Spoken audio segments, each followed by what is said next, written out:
Before we jump in, I want to take you to verses 13, 14, because it's such an important thread. Verse 13, Ananias answered, he's talking to the Lord. I've heard many about this man, how much evil he's done to your saints. I think it's one of the first times followers of Jesus were called saints. So just file that. We're going to come back to that. That's going to show up important. And then the next line, he has authority from the chief priest to bind all who call on your name. Another interesting description of early Christians. So file that. That's going to be an important thread in what we do. All right.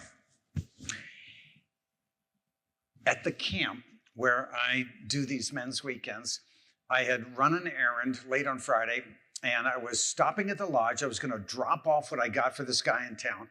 And when I opened my car door, right at my feet was this gorgeous clump of wild asters. Oh my gosh, it's so beautiful. I just stood there. And took it in. Wonder. We do need to understand things. We have a lot of engineers in our church, and I'm grateful for you engineers because you help us understand things. But beyond understanding, I think we need awe, wonder, astonishment. We need to be wowed by things. We need things beyond our knowing.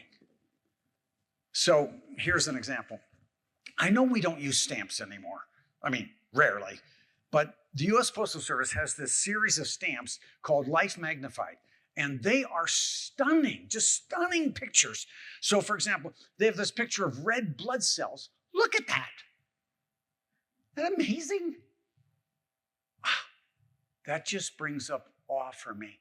Or here's one. The color and the detail in this next one I find just absolutely stunning. That's a parrot feather. Look at that. The color, the detail. My goodness. How about this next one? Something very ordinary, but you realize magnified how amazing it is. It's an ordinary human hair. It's coming. Trust me. Maybe not.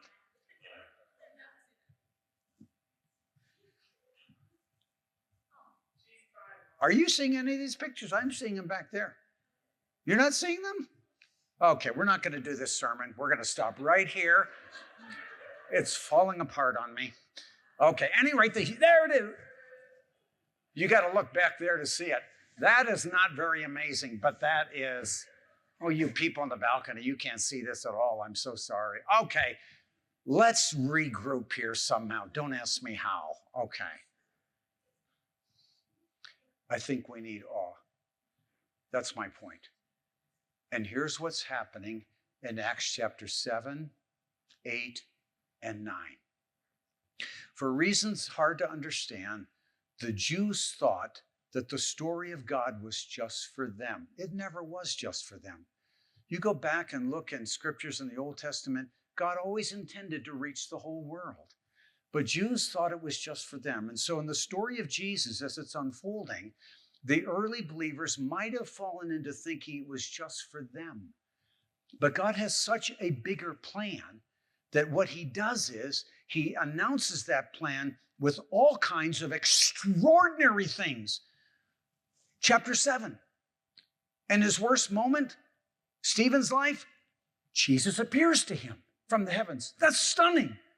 And then last week, David took you to the stunning appearance of Jesus to Saul on the Damascus Road, speaking to him in a bright light.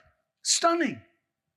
And now we've got things that are happening in this story today that are equally astonishing. Why? Because God is up to something big, and he really wants to inspire trust and belief as he gets his story way beyond the Jews. So come with me into the story. And I want you to see if you can you open your heart and feel wonder at what God is doing here. So begin here. In the first part of the story, feel wonder about the concurrent visions. God sends two visions, one to a guy named Ananias, another to Saul. All part of revealing his huge plan. This guy Ananias, we don't know much about him. We know his name. We know he was a follower of Christ. How did he come to know about Christ? He's in Damascus, not anywhere near Jerusalem. I mean, this is an amazing thing. And yet, God speaks to him in a vision. Why? Because God's up to something really big, and he wants to inspire and engender belief and trust and confidence. If you wonder at this, Ananias is so open. The Lord speaks to him in a vision, and he says, here I am, Lord. I would like to be that open. I'd be so fun. Who are you again? Could you go review this? He's so open. It reminds me of Samuel in the Old Testament. You remember that story? Samuel's a kid. And God is speaking to him, and Samuel says, here I am, Lord. It reminds me of Mary, the mother of Jesus, who said to Gabriel, may it be to me as you have said. I love that. That's a spirit-inspired openness, I think. I feel wonder at that. I feel wonder at the detail of the message. He says, go to this street in Damascus. It's a well-known street that still exists today in Damascus. Go to this street called Straight and go to this house, this specific house, and you will find my former enemy praying. What? Detail. You will find Saul, who's been persecuted. You'll find him praying to me. That's amazing. This one who was persecuting Christians is now, he didn't take Jesus seriously at all. Didn't believe in the resurrection, none of that. And now he's praying to Jesus, which exhibits a whole lot of belief and trust and confidence. It's crazy. Detail. Okay, that's one vision. Feel wonder at the second part. Saul also is having a vision. About the same time, it looks like. And his vision is a man named Ananias coming to help Saul receive his sight back. This is amazing. I think what happened through the bright light, I think Jesus removed Saul's sight. Why? I don't know, but I have an idea. I think it was a way of Jesus confirming his presence with Saul, his reality, his power, his intent to do something great here. And I think removing his sight probably helped Saul ponder what he had heard and experienced on the Damascus Road. It's kind of like a fast. He took away one of his key senses so he could just maybe continue to hear in his head Jesus talking to him from the heavens. Amazing. So the vision is a man named Ananias coming to restore his sight. What God is up to is so big, he announces it with a lot of splash. Here, it's two visions going on. Well, the next part, Ananias objects a little bit. Like, Jesus, do you know about this Saul guy? Do you know what he's been up to? And that's where I took you to verses 13 and 14, where Ananias objects a little bit. And his objection, I think, underscores the dramatic and shocking change in Saul. It's just mind-boggling to him. Do you know he was going to go come after saints in Damascus? He was going to come after those who call on your name? So he pushes back a little bit, but that, I think, underscores the wonder of what God is doing here in Saul. And it also gives Jesus an opportunity to lay out his stunning plan for the world. As shocking as it is, Jesus says, I intend to take this one who's been persecuting me and turn him into a proclaimer everywhere, to non-Jews everywhere, to kings everywhere, to Romans all throughout the Roman world. So he lays out his big plan for the world and underscores it with the reality that as this man Saul steps into the mission, he will suffer. He will suffer a lot. And the juxtaposition of these two things is kind of important for us fat Americans. We think if God is leading us, it's going to be all rosy. No. Sometimes when God leads, there's pain involved. Sometimes when God directs us, things are hard. It doesn't mean God hasn't led us. Sometimes in this world, following what God has in mind, it does bring pain. It doesn't mean we're in the wrong place. The story of Saul sends us that little subtitle and subtext to be cautious about that. In fact, the fact that Saul would bear this suffering is another confirmation that this man really has been turned around. Everything Ananias does next is absolutely amazing. He goes immediately without any hesitation. He very tenderly lays hands on this one who came to persecute. He calls him brother in God's family. He restores, brings healing, restores Saul's sight.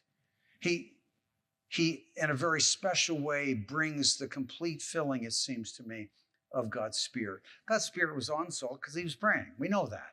But there's something rich and full as Ananias brings the filling of the Spirit and then helps him with the important act of baptism. Everything Ananias does is gorgeous in obedience to the vision and the vision that Saul had seen. The Romantic poets, you know, many of them, Elizabeth Barrett Browning, Wordsworth, they were just taken with creation. They would have liked wild asters. I don't know if they saw them or not, but they would have liked them. I'm pretty sure of that. Elizabeth Barrett Browning, she's got this gorgeous poem. I'd like to read the whole thing, but I'm going to give you one line, okay? Here's the line. It's just so amazing. Earth is crammed with heaven. Isn't that amazing? The whole poem kind of unpacks that. Earth is crammed with heaven. And that's what I see in this story. This whole story is crammed with heaven. Matching visions in the same city, two different people. Saul praying, Saul hearing, and Ananias hearing this great mission which would impact the world. Which, do you realize, this is where your spiritual story starts. Of course, it starts with Jesus. But Saul was to be the one to bring it to the world, which he did. To Rome, we think to Spain, then eventually made it to England, then it crosses the Atlantic, gets here, and gets to Colorado Springs. That's how we got to believe. Back with this story. It's huge. Sight restored. Can you see heaven crammed in this story? Feel awe at that. The next section, verses 20 to 25. What happens now is Saul, interesting, Austin, your question for the kids, what happens to people after they meet Jesus? And that's what's happening in 2025. This guy who came to persecute becomes a proclaimer of Jesus. And he especially comes to proclaim Jesus as the very Son of God and the promised Messiah. He immediately, sight restored, he immediately starts to enter this Jewish synagogues in Damascus and starts to tell what he's now come to treasure, believe. He is so moved by the extraordinary way that Jesus has appeared and spoken to him on the Damascus Road and the word that's confirmed as Ananias brings it. He's so moved by that he's completely shifted. Blind for those 3 days. My guess is he was pondering what he heard from Jesus. And here's what Jesus said to him. David covered this last week. Jesus said, I am Jesus. Saul immediately would connect with what he's saying because Saul knew the scriptures. Way back talking to Moses, God identified himself as I am. Tell the Pharaoh, I am sent you. That's a really fascinating name for God, meaning the eternal one, the one who always is in the present, always. Saul would connect that. On the Damascus Road, Jesus is saying, I am. Okay, he would hear that and realize, oh my gosh, this is God. I am Jesus, meaning I am God, visible in Jesus, walking the earth and now talking to you from heaven, the resurrected one. So Saul, blind, is thinking about that for 3 days, and it settles in his soul, and he realizes this one he had rejected is actually God, the very Son of God. And he immediately goes into the synagogues in Damascus and starts announcing this belief and awareness that he now has. As he goes into the synagogues to the Jews, but also to the followers of Christ, he is also using the scriptures because he knows the scriptures. He knows them well. He can show from the Old Testament scriptures now how Jesus is the Messiah, the Christ, the long-promised anointed one. So he unpacks all of that. And very quickly, the predicted suffering starts. It's after many days. It could have been several years. Verse 23, these Jews now, they can't argue him out of this, so they decide they're going to try to do him in. And aware of that, who saves him and protects him? The disciples of Jesus Christ in Damascus, aware of it, lower him over the wall so he will be saved to go on with this important, really, journey and mission that he has from Jesus. Slow down, people, and see and ponder God's extraordinary work. And in this section, the work you're seeing is how God has so completely turned somebody around. How have you seen that? How have you seen God get a hold of somebody and just completely turn him or her around? Or go back to your own story of coming to believe, and how did God do that in some extraordinary way? To help us believe God's going to do something extraordinary. For me, I have told you this, but it doesn't matter. I'm going to tell you again. Because by holding on to these extraordinary things, it helps me hold on to Jesus. I was 17, living in Colorado Springs. I was so angry. I was so fed up with 2 alcoholic parents who were ruining my life. I was a selfish teenager who wanted it my way, and it was a mess. So I started praying. I didn't pray before then. I started, God, I need help. Do you know what God did? He gave me a summer job pouring concrete, and guess who was on that crew? A Baptist pastor. You would not expect a Baptist pastor to be on a concrete crew, who, in a most interesting way, led me to believe in Jesus Christ. When I think of how God set that up, that helps me hold on to Jesus, even when it's hard.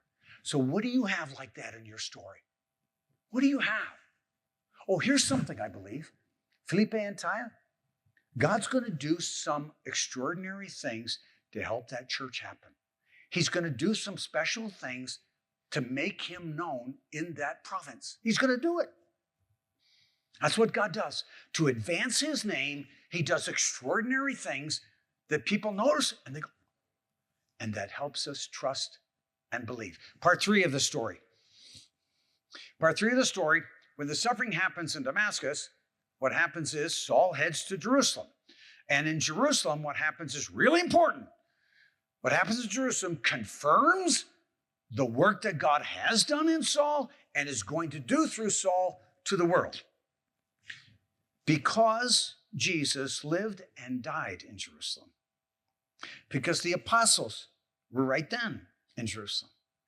Because Stephen died in Jerusalem, I think Saul had to go to Jerusalem at some point. He had to go to the center of where Christianity began, and he's got to be affirmed there. He needs that blessing and seal of approval. So when things go crazy in Damascus, where does he go? He heads to Jerusalem. We think it's probably several years after his conversion. We're not sure. But he heads to Jerusalem. And when he gets to Jerusalem, what does he do? He wants to join those who call on the name of Jesus. He wants to join the saints there. He wants to join those who are set apart to become like Jesus. But it doesn't go so well. They can't trust him. Why? Because they know how he participated in the execution of Stephen. They know that he has been rabid against Christians. So they're having a hard time believe that this guy's really changed. And all of that underscores the dramatic work that God has been doing in and through Saul, that they had a hard time coming on board. So enter Barnabas. Barnabas apparently had met with Saul, and he had heard the story personally of how Jesus appeared on the Damascus Road and got a hold of Saul. And he probably heard about what was happening in Damascus with Saul proclaiming Jesus. So he enters the picture and he vouches for Saul. He advocates, he's a sponsor. And he retells the apostles the story of, this is amazing, that the Jesus who appeared to Stephen later appeared to Saul in a very similar way from heaven. He explains that to the apostles. And that wonder and extraordinary work of God helps the apostles embrace God's work in Saul. And so embracing him, then Saul's part of the community. He's part of the saints. He's welcomed and he can move out freely and do things in Jerusalem. And that's what he does. He goes on and proclaims Jesus. And this happens. Oh my gosh. Saul chooses to focus on the Greek-speaking Jews, the very group of people that Stephen had been working with. And he is so committed to Jesus that they end up wanting to do to Saul what they'd done to Stephen, to execute him, to be done with him. And who saves him? The apostles and the disciples in Jerusalem who have come to believe that God really is using Saul in his work. Do you understand how backwards and upside down and inside out things are in Jerusalem right now? The apostles have trouble accepting him, and then they embrace him when they hear the extraordinary work that God has done. And then Saul is so committed to telling the story of Jesus that those Greek-speaking Jews, they want to get rid of him. And who saves him? It's the disciples again, who get him out of town because they know there's a really big work that God has in mind for Saul, and he needs to be protected and saved in the journey. It's amazing. Everything that happens in Jerusalem confirms that this guy is for real, that God's work in him is for real.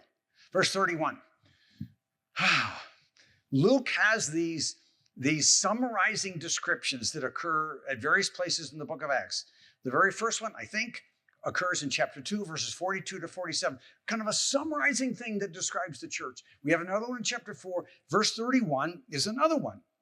And verse 31 says, so the church, that would be those who are calling on Jesus' name. Those would be the saints. Those are the ones who are set apart to become holy, become like the church. Church also means called out ones called to gather. The church throughout Judea, Galilee, and Samaria. So Judea, north to Galilee, Samaria, even up to Damascus, it had peace. Church meaning the people calling on Jesus, being built up. All of this happening through the comfort and power of the Spirit. God is blessing the church through his Spirit. What Luke is doing here is, take a breath. Acts 7, 8, and 9 are huge. And God getting his story to the world. So, take a breath. Because very quickly, we're going to be on to Peter, who in a very similar way is taking the story of Jesus to non-Jews. And then we're on to a lot more of Saul, Paul. Take a breath, Luke says. I know a man named Brad. I actually met with him this past week. He was for 30 years, he was an engineer working in robotics. And he was, after 30 years, several companies, he ended up unemployed.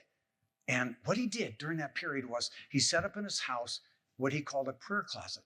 And he went in that prayer closet every morning and he asked God for direction. And it took a while for that direction to come. And then it came to him. He said to me, it came in an audible voice. And the direction from God, extraordinary, the direction was start a roofing company.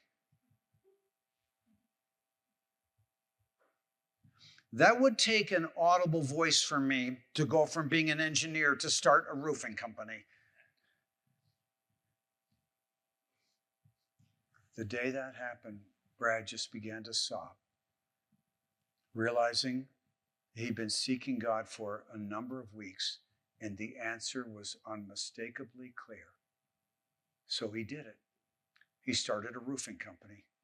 That was 10 years ago. And Brad said, it's been hard. God led, and it's been hard. God called Saul, and it was hard. And Brad said, what keeps me going, what anchors me, is the clarity and extraordinary way God directed me. God's extraordinary work moves people everywhere to call on Jesus. God's extraordinary work moves us to call on Jesus and become like him. I so much want you to take in this story and feel awe at God's hunger to reach the world with his love. That he would do a stunning thing to reach Saul and use him. Be in awe of God's desire to reach the world with his love. And let this story cause you to trust God's work through Saul and Paul. Every time you open up one of these 13 New Testament letters, 1 Timothy, and every time you read something like this, you go, oh, I know where this began. It began in Damascus, on the way there, and how God pronounced a great mission for Saul, leading to everything Saul did, including these 13 letters. And do this, people. Slow down. Slow down and notice God's extraordinary work in your life and around you. Yesterday morning, I was riding my bike through Garden of the Gods, and I'm going around those big rocks, and there are cars passing me. They had to be going 30, 35 miles an hour. I'm going, slow down, people. You cannot possibly take in the majesty of this park going 35 miles an hour. Slow down. And that's true for you and me. We go too fast. We go too fast to notice wild asters. We go too fast and we miss God's extraordinary work. So slow down. See God's great work. Feel wonder and awe, and ask yourself, how am I doing at calling on Jesus' name in my everyday life? Slow down, see his amazing work, and ask yourself, where am I not living like Jesus? In awe of what he's done, where am I not quite like Jesus in my life? Slow down, people. God is always working. If we can slow down and see it, it'll change us. It'll launch us to be more like him. It'll launch us to be calling on his name more regularly. Slow down. See his extraordinary work and be in awe.